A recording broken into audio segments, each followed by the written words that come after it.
أكبر لا إله إلا الله والله أكبر الله أكبر ولله الحمد الله أكبر الله أكبر لا إله إلا الله الله أكبر ولله الحمد الله أكبر لا إله إلا الله والله أكبر ولله الحمد.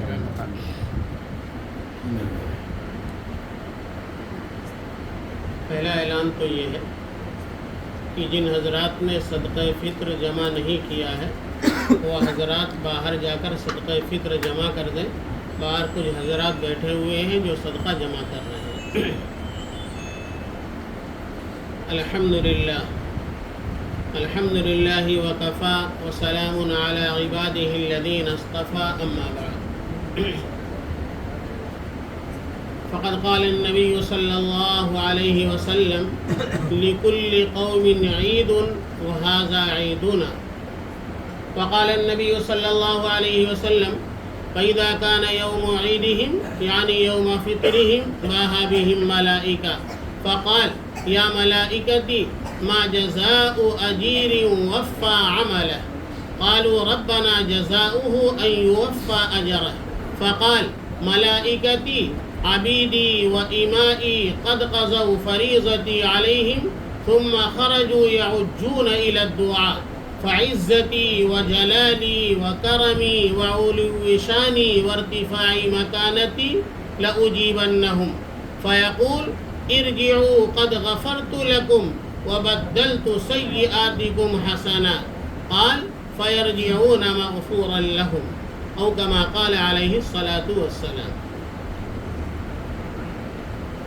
میرے محترم بزرگوں اور دوستوں، معزز سامعین کرام، اللہ تبارک و تعالی نے ہم سب کو رمضان المبارک جیسا بابرکت مہینہ عطا فرمایا جس کے اندر اللہ کی رحمت بارش کی طرح برس رہی تھی. ہر ایک نے اپنی ہمت، اپنے حوصلہ، اپنے محنت کے مطابق اللہ کی طرف سے برسنے والی اس بارش سے خوب فائدہ اٹھایا. رمضان المبارک میں کی جانے والی ہماری عبادتوں کو اللہ تبارک و تعالی قبول فرمائے. آمین. اور رمضان المبارک میں جو ہم سے کوتاہیاں ہو گئیں، سستیاں ہو گئیں، غفلت ہو گئی، اللہ رب العزت اپنے دریائے رحمت سے اس کو معاف فرمائے. اب سب سے پہلے کرنے کا کام یہ ہے کہ الحمدللہ ہم نے رمضان میں روزہ رکھنے کا اہتمام کیا.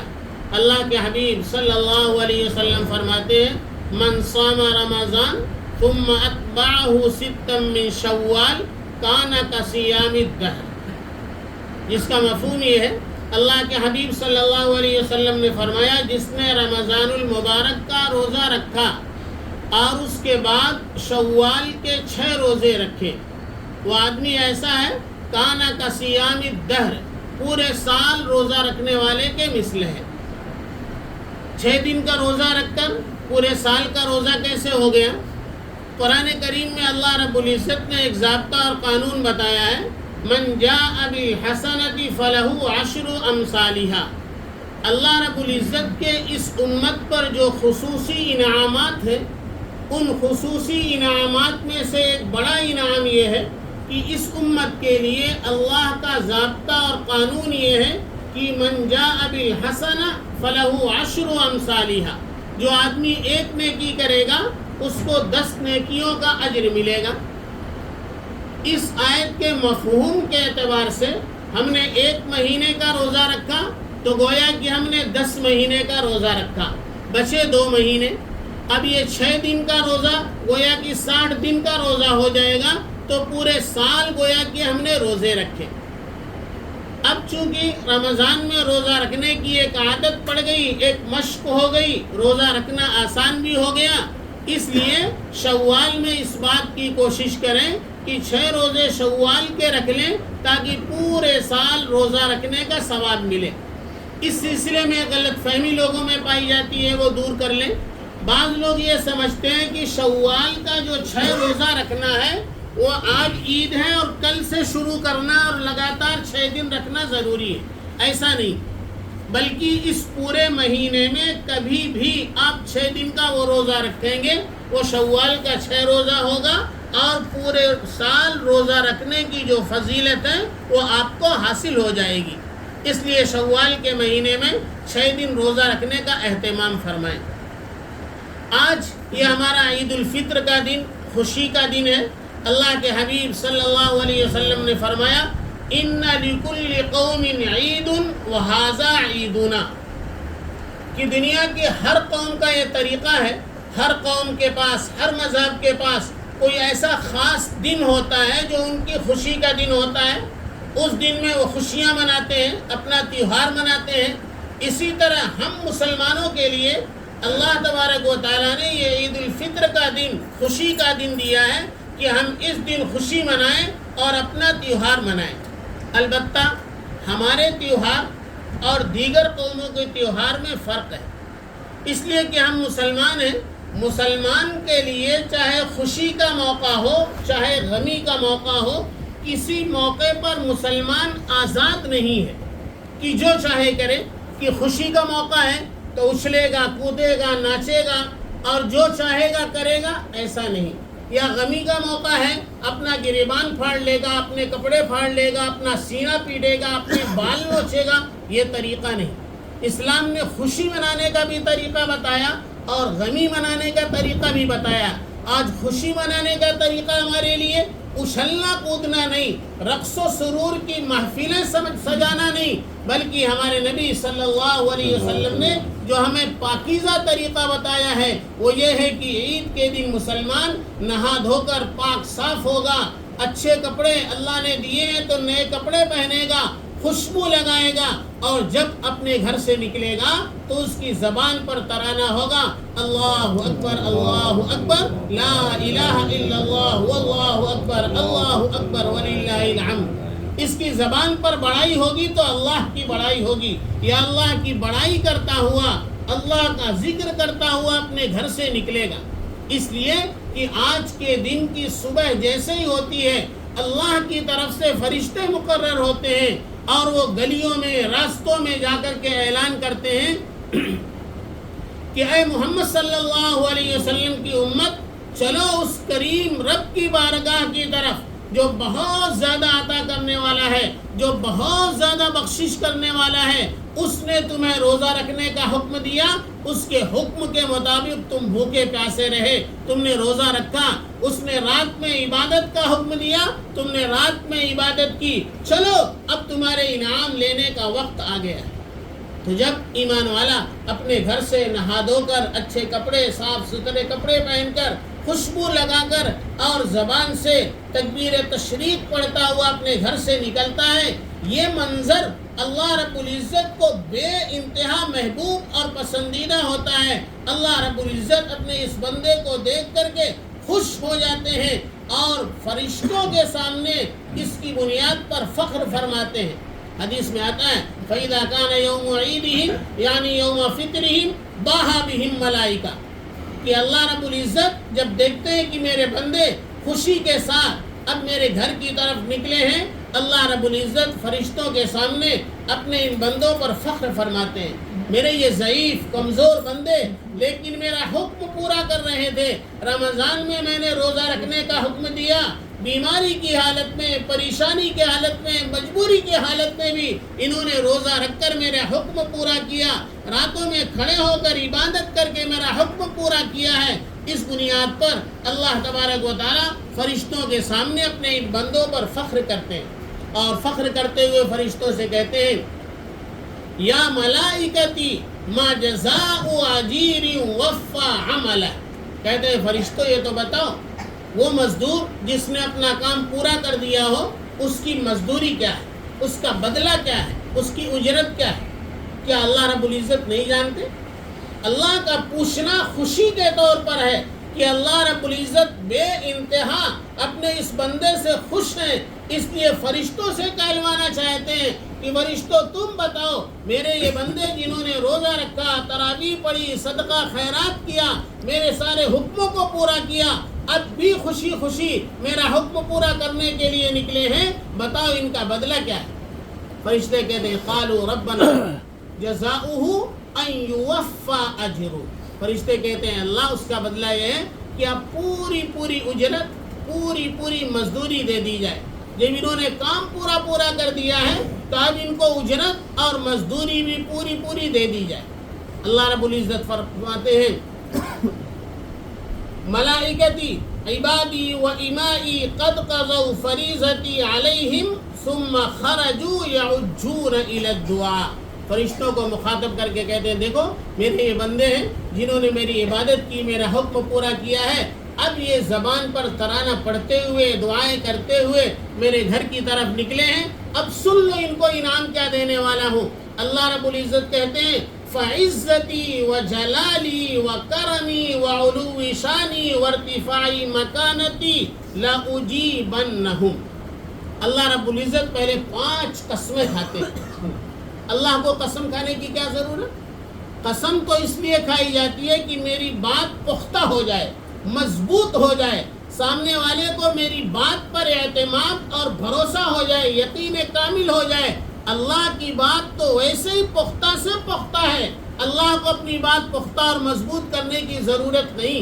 اس کے باوجود اللہ رب العزت قسم کھا رہے ہیں، اور قسم بھی ایک نہیں، اللہ نے 5 قسمیں کھائی ہیں. فعزتی میری عزت کی قسم، و جلالی میرے جلال کی قسم، میرے علو شان کی قسم، میرے بلندی مرتبہ کی قسم. 5 قسمیں کھانے کے بعد اللہ رب العزت فرماتے ہیں لَأُجِيبَنَّهُمْ، میں ان کی دعا کو ضرور قبول کروں گا. عربی اصول و گرامر کے اعتبار سے دیکھیں گے، لام تاکید، نون تاکید، لَأُجِيبَنَّهُمْ، میں ان کی دعا کو ضرور ضرور قبول کروں گا. اللہ رب العزت یہ وعدہ کر رہے ہیں کہ میرے بندے تم رمضان میں میرے لیے مشقت اٹھاتے رہے، آج اپنا انعام لینے کے لیے آئے ہو، آج تم جو مجھ سے مانگو گے میں تمہاری دعاؤں کو قبول کروں گا. یہ اللہ رب العزت وعدہ کر رہے ہیں. وَمَنْ أَصْدَقُ مِنَ اللَّهِ قِيلًا وَمَنْ أَصْدَقُ مِنَ اللَّهِ حَدِيثًا. اللہ سے سچا کون ہو سکتا ہے؟ اللہ سے زیادہ سچی بات کس کی ہو سکتی ہے؟ اس اللہ نے یہ وعدہ کیا ہے کہ آج میرے دربار میں پہنچ کر اے میرے بندو جو تم مجھ سے مانگو گے میں تمہاری دعاؤں کو قبول کروں گا. پھر حدیث میں آتا فیقول ارجعوا قد غفرت لکم. اللہ کی طرف سے اعلان ہوتا ہے عید کی نماز کے بعد کہ میرے بندو اب تم اپنے گھروں کو اس حال میں جاؤ قد غفرت لکم، میں نے تمہارے گناہوں کو معاف کر دیا. ہم غور کریں یہ اللہ کی طرف سے بہت بڑا انعام ہے کہ ہمارے گناہوں کی معافی ہو جائے. اس لیے کہ ہم جسے گناہ سمجھتے ہیں وہ تو گناہ ہے ہی. ہم نے جو نیکیاں کی ہیں اگر ہم غور کریں گے تو نیکیوں کی شکل میں بھی ہم نے گناہ ہی کر بیٹھے ہیں. اس لیے ہمارے گناہوں کا معاف ہو جانا یہ اللہ کی طرف سے بہت بڑا انعام ہے. اس لیے اللہ فرماتے ہیں ارجعوا قد غفرت لکم، اے میرے بندو تم اس حال میں واپس ہو کہ میں نے تمہارے گناہوں کو معاف کر دیا. یہ تو بڑا انعام تھا ہی. اللہ نے مزید کیا کہلوایا وَبَدَّلْتُ سَيِّئَاتِكُمْ حَسَنَاتٍ، ہم نے تمہارے گناہوں کو نیکیوں میں بدل دیا. ہمارے گناہوں کا معاف ہو جانا یہ تو ایک انعام، اس سے بڑا انعام یہ ہے کہ جس قدر گناہ تھے اللہ نے نام اعمال میں ان گناہوں کے بدلے ان کی نیکیاں جمع فرما دی ہیں. راوی کہتے ہیں قال فَيَرْجِعُونَ مَغْفُورًا لَهُمْ، پھر بندہ جب عید کی نماز پڑھ کر اپنے گھر کی طرف لوٹتا ہے تو اس حال میں لوٹتا ہے کہ بخشا بخشایا ہوتا ہے، گناہوں سے پاک اور صاف ہوتا ہے. تو یہ اللہ کی طرف سے مغفرت کی جو سند اور سرٹیفکیٹ مل گئی اس کا نتیجہ کیا؟ اب ہم آزاد ہو گئے. رمضان بھر نماز پڑھ لی، تلاوت کر لی، اب تو مغفرت کا سرٹیفکیٹ مل گیا. اب تو ٹوپی رکھ دو، قرآن لپیٹ کے رکھ دو. اگلے سال جب رمضان کا چاند دیکھیں گے تب قرآن نکالیں گے، تب ٹوپی ڈھونڈیں گے، اور نہیں تو نیک بہت ہوں گے تو جمعہ کے دن واپس ٹوپی ڈھونڈ لیں گے. اب تو سال بھر کے لیے آزاد ہو گئے. نہیں میرے دوستو، آزاد نہیں ہو گئے. اللہ نے مغفرت کا جو سرٹیفکیٹ دے دیا یہ ایک قسم کی ذمہ داری اللہ نے دے دی کہ اللہ کی رضا، اللہ کی خوشنودی جو ہمیں حاصل ہوئی ہے، ہم اللہ کی اس رضا کا خیال کرتے ہوئے ہمارے اندر جو تقوی پیدا ہوا ہے، اللہ کا خوف پیدا ہوا ہے، جو کچھ ہم نے رمضان کی محنت سے کمایا ہے اس کو بچانا، اس کو سنبھالنا یہ ہماری ذمہ داری ہے کہ وہ ہم سے ضائع نہ ہونے پائے۔ ہم رمضان کے بعد آزاد نہیں ہو گئے۔ آپ غور کریں، رمضان کا روزے دار جس نے روزے کی حالت میں اپنی حلال کمائی سے حاصل کی ہوئی غذا کو ہاتھ نہیں لگایا، نہیں کھایا، تو کیا اب رمضان کے بعد وہ حرام کھائے گا؟ کیا اب رمضان کے بعد اپنے دوستوں، اپنے رشتہ داروں، اپنے پڑوسیوں، اپنے حصہ داروں کے حقوق کو ناجائز طریقے پر ہڑپ کر لے لینے کو اپنے لیے درست اور روا رکھے گا؟ رمضان کا روزے دار جس نے رمضان میں اپنی زبان کو جھوٹ، غیبت، چغل خوری، بیہودہ شور و شغب، گالی گلوچ، ان ساری چیزوں سے اپنی زبان کو محفوظ رکھا تھا، تو کیا اب رمضان کے بعد اپنی زبان کو بے لگام چھوڑ دے گا؟ اب اپنی زبان سے گالی گلوچ کرے گا، اول فول بکے گا؟ رمضان کا روزے دار جس نے رمضان کے اندر غریبوں کی مدد کی، محتاجوں کی مدد کی، اور جو بھوکے تھے انہیں کھانا کھلایا، جن کے پاس کپڑے نہیں تھے انہیں کپڑے کا انتظام کیا، اور اسی طریقے سے بیواؤں، یتیموں، مسکینوں، ان کی ضروریات کو پورا کیا، اپنے ہر ایمان والے بھائی کے ساتھ ہمدردی، غمگساری، محبت کا معاملہ کیا، تو کیا اب یہ رمضان کے بعد خود پیٹ بھر کر کھائے گا اور غریب پڑوسی کو دیکھ کر، بھوکے کو دیکھ کر کے خوش ہوگا، جملے کسے گا، اکڑے گا، اترائے گا؟ اور کیا اب یہ امت مسلمہ کی دینی اور ملی ضروریات سے آنکھیں بند کر لے گا؟ نہیں، بلکہ رمضان المبارک کی مشق نے ہمیں یہ بتا دیا، پوری زندگی کرنے کے یہ ہمارے کام ہیں، ہر حال میں یتیموں، بیواؤں، محتاجوں، مسکینوں کی ان کی مدد کرنا ہے، ان کی خیر خبرگیری کرنا ہے، یہ ہم سب کی ذمہ داری ہے۔ رمضان کے بعد ہم اس معاملے میں آزاد نہیں، بلکہ رمضان المبارک کی اس مشق نے یہ ہم پر واضح کر دیا کہ اگر ہم دل پر لے لیں تو اللہ کے حکموں کو پورا کرنا ہمارے لیے آسان ہے، اللہ کی منع کی ہوئی چیزوں سے، گناہوں سے بچنا یہ ہمارے لیے آسان ہے، شرط یہ ہے کہ ہم دل پر لے لیں۔ رمضان میں ہم نے دل پر لیا کہ 5 وقت کی نماز اہتمام کے ساتھ، پابندی کے ساتھ، جماعت کے ساتھ پڑھنا ہے، اللہ نے پڑھوا لیا۔ ہم نے طے کیا پورے مہینے تراویح کی نماز شروع سے آخر تک پڑھنا ہے، وقت کی پابندی کے ساتھ پڑھنا ہے، اللہ نے ہم سے پڑھوا لیا۔ ہم نے طے کیا پورے مہینے تلاوت کرنی ہے، اللہ نے تلاوت کی توفیق دے دی۔ ہم نے طے کیا صدقہ خیرات کرنا ہے، غریبوں کی مدد کرنا ہے، اللہ رب العزت نے ہم سے کرا لیا۔ اب اگر ہم یہ طے کر لیں کہ صرف رمضان میں نہیں بلکہ یہ وہ عمل جو ہم نے سیکھے ہیں پورے سال اس کو جاری رکھنا ہے، پورے سال نمازوں کی اہتمام کرنا ہے، تلاوت کا اہتمام کرنا ہے، صدقہ اور خیرات کا اہتمام کرنا ہے، اللہ اس کی توفیق دے دیں گے، اور جو رضا کا پروانہ ملا ہے وہ ہمارے پاس باقی رہے گا۔ کہیں ایسا نہ ہو کہ رمضان کے بعد کی کسی بدعملی اور کسی گناہ کی بنیاد پر ہم نے جو نیکیوں کے انبار جمع کیے ہیں یہ ختم ہو جائیں، جل کر راکھ ہو جائیں۔ جس طرح ماچس کی تیلی دیکھنے میں بہت چھوٹی ہوتی ہے لیکن اپنا اثر دکھاتی ہے، تو گاؤں کے گاؤں، شہر کے شہر جل کر تباہ و برباد ہو جاتے ہیں، خاک ہو جاتے ہیں، راکھ ہو جاتے ہیں۔ اسی طرح بعض گناہوں میں ایسی تاثیر ہوتی ہے کہ ان گناہوں کی بنیاد پر انسان کی نیکیاں ضائع اور برباد ہو جاتی ہیں، راکھ ہو جاتی ہیں۔ تو کہیں ایسا نہ ہو کہ رمضان کے بعد ہم سے ایسے گناہ، ایسے جرائم، ایسی بدعملی کا صدور ہو جس کی بنیاد پر رمضان میں کی ہوئی ہماری نیکیاں ضائع اور برباد ہوں۔ تو ہمیں اپنی نیکیوں کو ضائع ہونے سے، برباد ہونے سے بچانا ہے۔ اللہ کی طرف سے رضا کی جو سند ملی ہے اور راضی ہونے کا جو سرٹیفکیٹ ملا ہے اس کو باقی رکھنا ہے، تاکہ ہم اللہ کے پاس اس حال میں جائیں کہ ہمارا رب ہم سے راضی اور خوش ہو۔ یہ عید اللہ کے رسول صلی اللہ علیہ وسلم جب ہجرت کر کے مدینہ منورہ گئے وہاں سے شروع ہوئی۔ حدیث میں آتا ہے قدیم النبی صلی اللہ علیہ وسلم المدینہ ولہم یومان یلعبون فیہما فقال رسول اللہ صلی اللہ علیہ وسلم ما هذان اليومان قالوا كنا نلعب فيهما في الجاهلیہ. اللہ کے حبیب صلی اللہ علیہ وسلم جب ہجرت کر کے مدینہ گئے تو دیکھا مدینہ والوں کے ہاں 2 دن ایسے ہیں جس کے اندر وہ اچھلتے ہیں، کودتے ہیں، خوشیاں مناتے ہیں.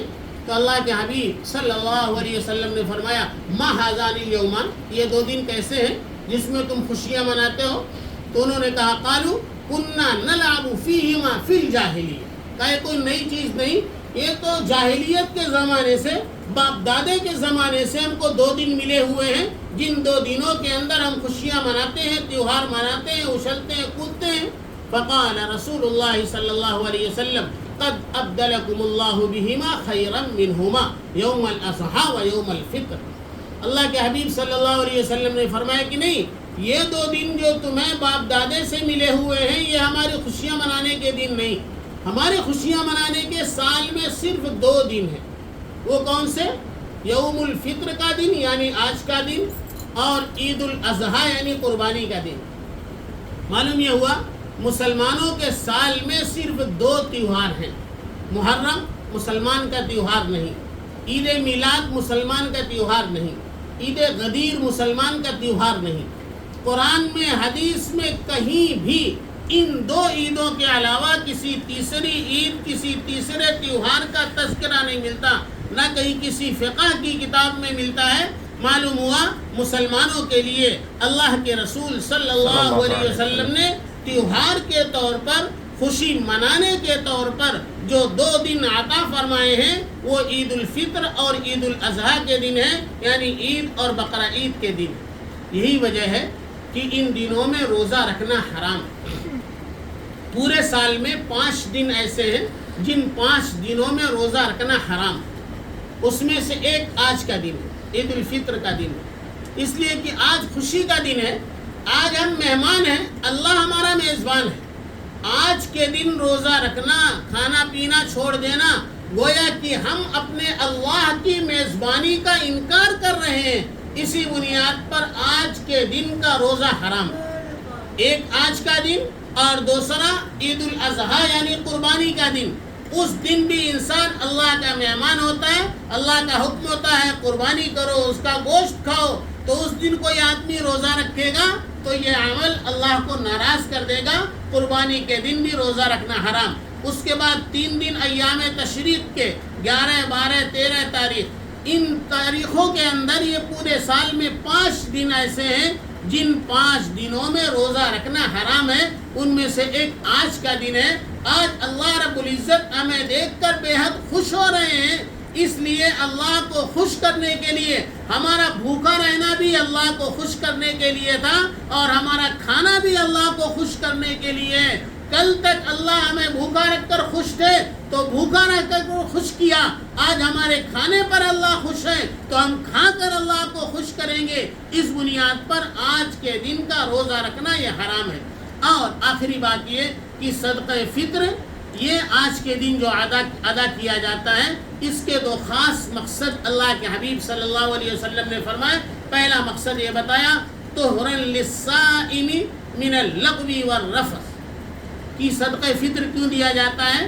تاکہ روزہ رکھنے والے کے روزے میں جو کمی کوتاہی ہو گئی ہے، زبان سے اول فول بک دیا ہے، نہیں بولنے کی چیز بول دیا، نہیں کرنے کی چیز کر دیا، جس کی بنیاد پر روزے میں کمزوری آ گئی ہے، روزے میں ضعف آ گیا ہے، اس روزے کی کمزوری اور خرابی کو دور کرنے کے لیے صدقہ فطر ہے کہ اس کے ذریعے سے ہمارے روزے کی کمی پوری ہو جائے گی. اور دوسرا مقصد وطعمۃ للمساکین، اور غربا کے لیے کھانے کا انتظام ہو جائے. اس لیے کہ عید یہ خوشی کسی ایک آدمی کی اپنی نہیں ہے، انفرادی نہیں، بلکہ یہ اجتماعی خوشی ہے.